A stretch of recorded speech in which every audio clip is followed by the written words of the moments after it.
नमस्कार, बहुत स्वागत है आपका न्यूज ब्लास्ट नेशनल में। आपके साथ मैं हूं श्वेता मिश्रा। चलिए सीधे प्रेस कॉन्फ्रेंस का रुख करते हैं। उत्तर प्रदेश के मुख्यमंत्री योगी आदित्यनाथ इस वक्त प्रेस से मुखातिब हो रहे हैं। हाल ही में विगत सप्ताह संपन्न हुए हैं, यानी कुल 8,70,477 में से 8,70,463 ये चुनाव संपन्न हुए, जिसमें मेंबर चुने गए, ग्राम प्रधान, क्षेत्र पंचायत समिति के सदस्य, जिला पंचायत के सदस्य। आज प्रमुखों का चुनाव हुआ है, क्षेत्र पंचायत के प्रमुख का चुनाव हुआ है और इससे पहले जिला पंचायत अध्यक्ष के चुनाव भी संपन्न हो चुके हैं। जनता का जो रुझान था वह भारतीय जनता पार्टी के पक्ष में था और मुझे बताते हुए प्रसन्नता है कि पार्टी की जो रणनीति थी, जनप्रतिनिधियों, कार्यकर्ताओं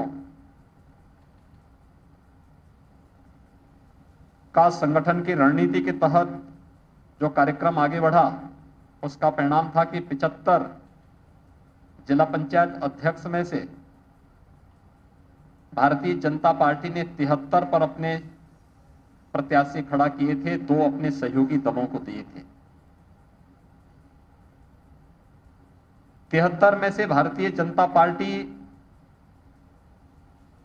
66 सीटों पर चुनाव जीती और 1 पर भारतीय जनता पार्टी के सहयोगी दल अपना दल एस ने विजयी प्राप्त की। कुल 75 में से 67 सीटें भारतीय जनता पार्टी और सहयोगी दलों ने विजयी प्राप्त किया।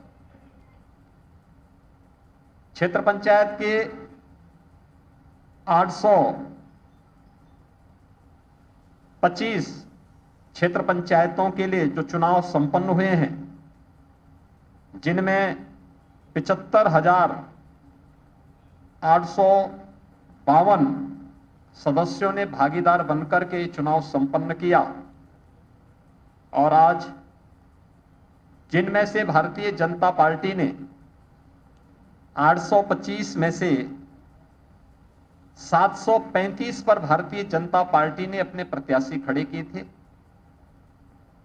14 अपने सहयोगी दलों को दिए थे, सहयोगी दल अपना दल एस को दिया था और 76 सीटें ऐसी थी जहां पर 2 प्रत्याशी भारतीय जनता पार्टी के ही थे, यानी दोनों कार्यकर्ता भारतीय जनता पार्टी के ही लड़ रहे थे। तो वहां पे हम लोगों ने उसको फ्रेंडली, उसको पार्टी की तरफ से उन दोनों को स्वतंत्रता दी थी कि वे शांतिपूर्ण तरीके से यहां पर चुनाव लड़ेंगे, लेकिन किसी भी प्रकार का कोई भी वहां पर हम लोग पार्टी नहीं बनेंगे, वे शांतिपूर्ण तरीके से इस चुनाव को वहां पर लड़ेंगे।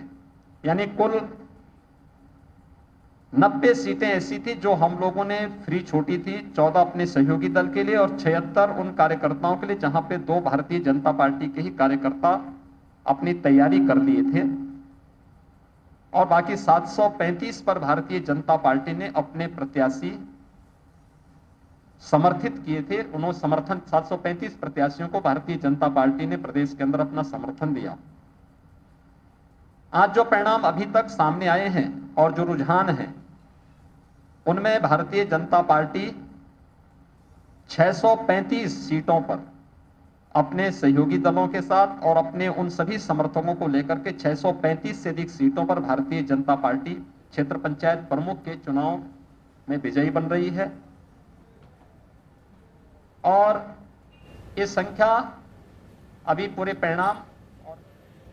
चलिए बढ़ते आगे। क्या प्रियंका के हवाले होगा पंजाब और उत्तराखंड? जानकार सूत्रों के हवाले से खबर है, हाल ही में कांग्रेस ने यूपी में करवाए हैं ओपिनियन पोल, लेकिन कांग्रेस के सर्वे के अनुसार 2 दर्जन सीटें भी नहीं मिल रही हैं पार्टी को।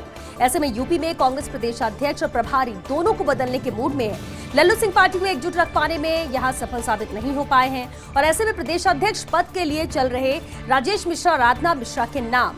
उधर पंजाब और उत्तराखंड में अगले वर्ष होने हैं विधानसभा चुनाव। पंजाब में आम आदमी पार्टी के बढ़ते प्रभाव से राहुल भी चिंतित हैं और ऐसे में राहुल चाहते हैं प्रियंका संभाले पंजाब और उत्तराखंड का जिम्मा, तो ये जरूर राहुल की भी मंशा और वो चाहते हैं कि प्रियंका ही इस जिम्मेदारी को संभाले। सवाल ये कि क्या प्रियंका के हवाले होगा पंजाब और उत्तराखंड।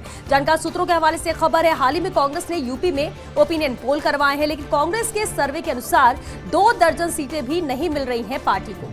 और ऐसे में यूपी में कांग्रेस प्रदेश अध्यक्ष और प्रभारी दोनों को बदलने के मूड में है। लल्लू सिंह पार्टी को एकजुट रख पाने में सफल साबित नहीं हो पाए हैं और ऐसे में प्रदेश अध्यक्ष पद के लिए चल रहे राजेश मिश्रा और आराधना मिश्रा के नाम। उधर पंजाब और उत्तराखंड में अगले वर्ष होने हैं विधानसभा चुनाव। पंजाब में आम आदमी पार्टी के बढ़ते प्रभाव से राहुल भी चिंतित हैं और ऐसे में राहुल चाहते हैं प्रियंका संभाले पंजाब और उत्तराखंड का जिम्मा। मोदी मंत्रिमंडल फेरबदल विस्तार में क्या बदला? इस बार बदला दिखा मिनिमम गवर्नमेंट और मैक्सिमम गवर्नेंस का नारा। 2014 में सरकार बनने के बाद दिया गया था ये नारा, लेकिन इस बार प्रधानमंत्री मोदी ने 77 मंत्रियों का बनाया है अपना जंबो मंत्रिमंडल। चेहरे भी चुन-चुन कर भरपूर चुनावी राज्यों से लिए गए। सोशल इंजीनियरिंग और जातीय संतुलन साधने की भी यहाँ पर कोशिश हुई है। नौकरशाहों और अन्य दलों से भाजपा में आए लोगों की लॉटरी लगी है। महाराष्ट्र के 3 नेता बने मंत्री और इनमें से 2 पहले एनसीपी और 1 रह चुके हैं शिवसेना कांग्रेस में। और इसी प्रकार दूसरे दलों से भाजपा में आए अन्य लोगों को भी मिली है मंत्रिमंडल में जगह।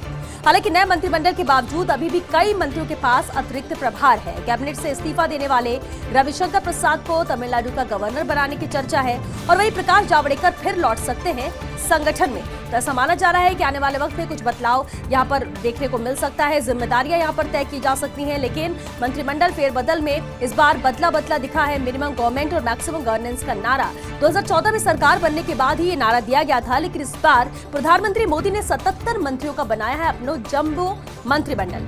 चेहरे भी चुन कर भरपूर लिए गए चुनावी राज्यों से। सोशल इंजीनियरिंग और जातीय संतुलन साधने की भी पूरी कोशिश यहाँ पर की गई है। गुजरात में भाजपा के सामने बड़ी चुनौती। तौकते तूफान से हुई तबाही के बाद कोली समुदाय नाराज है। ऐसे में मुख्यमंत्री विजय रूपाणी के खिलाफ कोलियों में असंतोष है। तूफान में हुए नुकसान के बाद पर्याप्त मुआवजा भी इन्हें नहीं मिला। गुजरात के कम से कम 6 जिलों में कोली समुदाय का वर्चस्व है।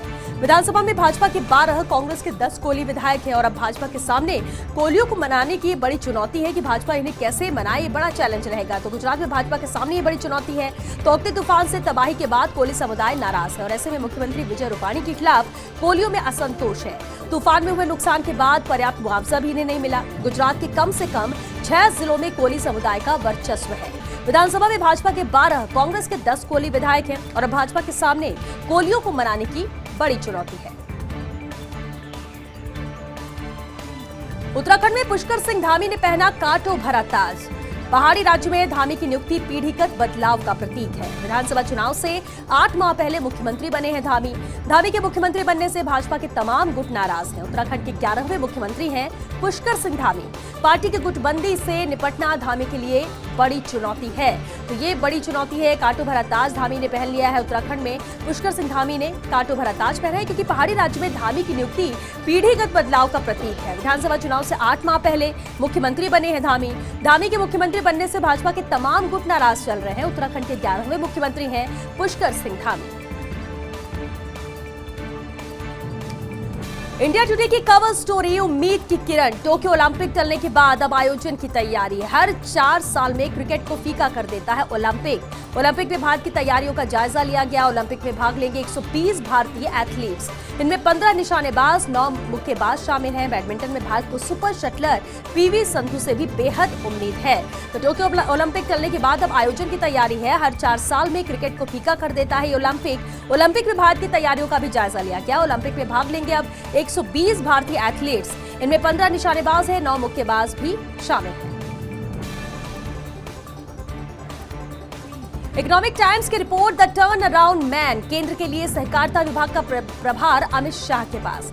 सहकारिता के क्षेत्र में अपरिचित नहीं है गृह मंत्री अमित शाह। अहमदाबाद जिला सहकारी बैंक के अध्यक्ष रह चुके हैं शाह। 36 वर्ष की उम्र में सबसे युवा अध्यक्ष चुने गए थे अमित शाह। गुजरात में डेयरी, महाराष्ट्र में चीनी से जुड़ी सहकारी संस्थाएं हैं और ऐसे में सहकारिता क्षेत्र की कायापलट अमित शाह कर सकते हैं। ये जो इन्हें जिम्मेदारी दी गई है और एक अहम रिपोर्ट है ये इकोनॉमिक टाइम्स की, द टर्न अराउंड मैन। केंद्र के नए सहकारिता विभाग का प्रभार अमित शाह के पास है। सहकारिता के क्षेत्र में अपरिचित नहीं है गृह मंत्री अमित शाह। अहमदाबाद जिला सहकारी बैंक के अध्यक्ष भी रह चुके हैं शाह। 36 वर्ष की उम्र में सबसे युवा अध्यक्ष चुने गए थे। गुजरात में डेयरी, महाराष्ट्र में चीनी से जुड़ी सहकारी संस्थाएं हैं और ऐसे में सहकारिता क्षेत्र की कायापलट अमित शाह कर सकते हैं। शिक्षा नीति पर अब भाजपा का ही एजेंडा, संघ के बजाय भाजपा लाएगी अपनी नीति। संघनिष्ठ रमेश पोखरियाल को हटा दिया है, यही संकेत है। हालांकि धर्मेंद्र प्रधान भी संघ को समर्पित एक परिवार से ही आते हैं। भाजपा में जेटली के बाद प्रधान मोदी का विश्वास जीतने में सफल रहे और ऐसे में शिक्षा मंत्री बने प्रधान के जरिए पीएमओ की अहम भूमिका रहेगी। शिक्षा नीतियों, संस्थानों के प्रमुखों, वाइस चांसलर पर पूरा होल्ड रहेगा और सभी की नियुक्तियों पर भी पूरी मॉनिटरिंग रहेगी। तो अहम जिम्मेदारी है, शिक्षा मंत्री बने प्रधान के जरिए पीएमओ की अब अहम भूमिका भी इसे लेकर रहेगी। संघनिष्ठ रमेश पोखरियाल को हटा दिया गया और यही संकेत भी। हालांकि धर्मेंद्र प्रधान भी संघ को समर्पित एक परिवार से ही आते हैं। भाजपा में जेटली के बाद प्रधान मोदी का विश्वास जीतने में सफल रहे। मुंबई के एक नामचीन ज्योतिषी की भविष्यवाणी, ज्योतिष पंडित राजकुमार शर्मा ने एक बार फिर भविष्यवाणी की है। उन्होंने कहा देवेंद्र फडणवीस ले सकते हैं जल्द सीएम पद की शपथ। 4 अगस्त से 18 अगस्त के बीच फिर सीएम बन सकते हैं और इस अवधि के बीच चल रहा है उनका राजयोग, क्योंकि 4 अप्रैल 2021 से शुरू हो गए फडणवीस के अच्छे दिन और वहीं अजीत पवार की कुंडली में परिवर्तन योग है। अजीत पवार कर सकते हैं अपनी पार्टी से विद्रोह और नई सरकार को दे सकते हैं बाहर से समर्थन। अलबत्ता पहले भी पंडित राजकुमार शर्मा की भविष्यवाणियां सटीक साबित हो चुकी हैं। नंदीग्राम में बहुत कम मार्जिन से की थी ममता की हार की भविष्यवाणी और इसके साथ ही ममता को फिर मुख्यमंत्री बनने की भी भविष्यवाणी की थी। नारायण राणे को लेकर भी 4 अप्रैल 2021 से 4 अगस्त 2021 के बीच की केंद्रीय मंत्री बनने की सटीक भविष्यवाणी की थी। अब इस बार कितनी सटीक साबित होती है पंडित राजकुमार शर्मा की भविष्यवाणी, ये बताएगा आने वाला वक्त ही। लेकिन इनकी भविष्यवाणी के अनुसार एक बार फिर से मुख्यमंत्री का ताज पहन सकते हैं देवेंद्र फडणवीस, जल्दी सीएम पद की शपथ ले सकते हैं। 4 अगस्त से 18 अगस्त के बीच सीएम बन सकते हैं वो और इस अवधि के बीच उनका राजयोग भी चल रहा है। ये इनकी भविष्यवाणी है, क्योंकि 4 अप्रैल 2021 से शुरू हो गए फडणवीस के अच्छे दिन। डॉक्टर विंदेश्वर पाठक लेकर आए हैं एक अभिनव पहल। जाने माने समाजशास्त्री और पद्म भूषण सम्मान से सम्मानित हैं डॉक्टर पाठक। डॉक्टर पाठक लाखों स्कैवेंज महिला पुरुषों को करवा चुके हैं मेला ढोने की प्रथा से मुक्त और अब इन महिलाओं और पुरुषों के सामने अनोखा प्रस्ताव भी उन्होंने रखा है। चाहे तो अपने लिए चुन सकती कोई भी अपनी पसंद की जाति। डॉक्टर पाठक का प्रस्ताव सुन दंग रह गई सभी महिलाएं और ऐसे ही एक पूर्व स्क्वेंजर्स महिला उषा चौमड़ अब हो गई है उषा शर्मा और उषा शर्मा इस समय है सुलभ संस्था की मानद अध्यक्ष भी।